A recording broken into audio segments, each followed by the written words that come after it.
Hey, creative weirdos. It's been a while for me on camera, honestly. And yeah, let's do this. So today we're going to look at Nightcrawler. And I love this film because the introduction of the character is on point right then and there, his personality and everything. So we're going to look at the script as well as a bit of the video, and we're going to look at how it sets up everything. But today we're going to focus on the introduction of Lou, the character of Lou Bloom, who's played by Jake Gyllenhaal, and such a fascinating character. So let's dive into that.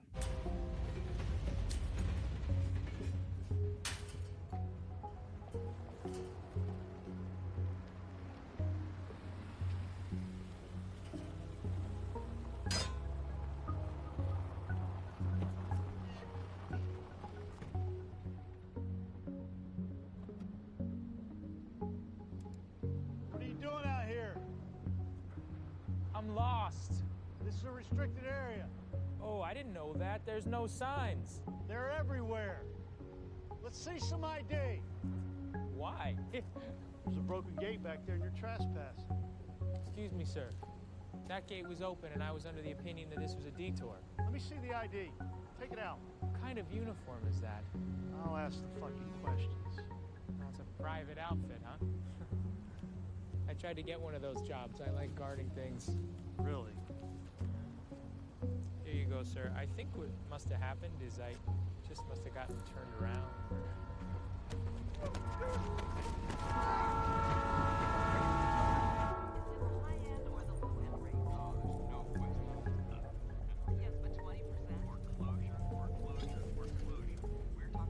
So the script and the film was written and directed by Dan Gilroy. Just to give you a little background, when you're a writer and director, you get more leeway when it comes to the transition between the written word to the actual finished film.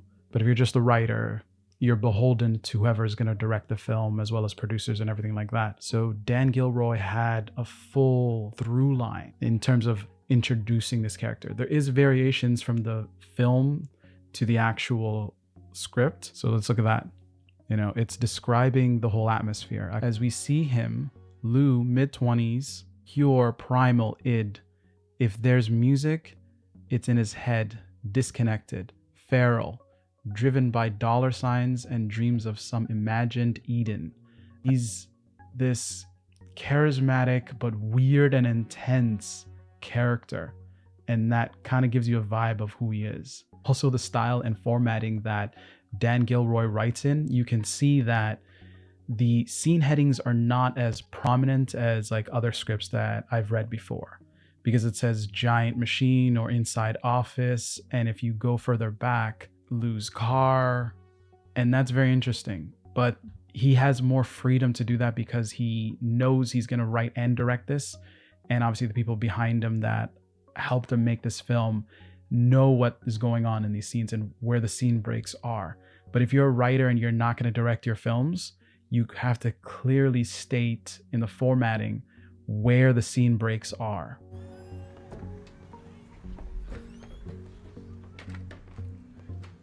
I'm willing to take less to establish a business relationship. If that's your last best offer, then I guess I accept. All right, drive around back and unload them. Excuse me, sir. I'm looking for a job. In fact, I've made up my mind to find a career that I can learn and grow into. Who am I? I'm a hard worker. I set high goals, and I've been told that I'm persistent. Now, I'm not fooling myself, sir. Having been raised with the self-esteem movement so popular in schools, I used to expect my needs to be considered. But I know that today's work culture no longer caters to the job loyalty that could be promised to earlier generations. What I believe, sir, is that good things come to those who work their asses off, and that people such as yourself who reached the top of the mountain didn't just fall there. My motto is, if you want to win the lottery, you have to make the money to buy a ticket. Did I say that I worked in a garage? So what do you say? I could start tomorrow, or even why not tonight? No.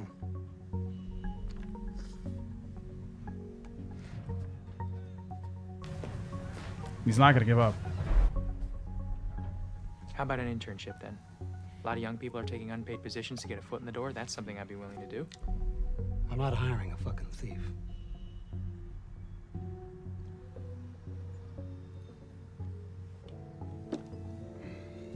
that. Look at that smile. Like deep down, he's like, fuck, but and that builds up in this character. Holy shit, that is both frightening and intriguing at the same time as an introduction to an amazing character. One of my favorite films, honestly. The way that monologue went and what we saw him do prior to this, how calm, collected he is. Even if he fails, it's fucking amazing. He gets right back up and he just keeps moving. And it's just, essentially, it says in the beginning of the script, it's a coyote. He is the late night coyote in Los Angeles. But you see them, they're scavengers. Any opportunity, pets, you name it. That's a side note, it's fucked up. But that's what he is. He's a coyote. And when you're writing your script, if you have very visual metaphors and descriptions you can write into your scripts, show it, write it. And in the film, there's that whole coyote somewhere in the film. That is him, visual representation of him. So if you can do these little things that give your readers or audiences this symbolism and these motifs that can associate your characters with, you get a deeper response from your viewers and readers. So these scenes perfectly set up this character's arc, honestly, which is a negative fall arc if you really look at it. And it is beautiful, very beautiful. And when he meets Rene Russo's character later on, you can see it. He will say and do anything to get where he wants to be. He will become anyone. It's fucking amazing. His monologues throughout the film are amazing. How he manipulates each person. He listens to them, he pays attention, everything like that. He pulls in all information he can, and he finds a way to attack everything without giving his whole motives. You know what I mean? He'll manipulate, he'll do everything he can, honestly, and it's an amazing character. So Nightcrawler is an amazing script and film from Dan Gilroy. Also check out our website and everything we do. I love always trying to help people get to where they need to be in terms of creativity, scripts, art, and all these other aspects. And tell me what you think. Do you want to see more of this weird face rather than just my voice? But yeah, till next time, peace out, weirdos. If you haven't already subscribed, hit the bell notification for more creative and educational content every week. Or if you need help with your upcoming film or story projects, check out our website and our new guided story structure notebooks that help make plotting your scripts and stories a breeze.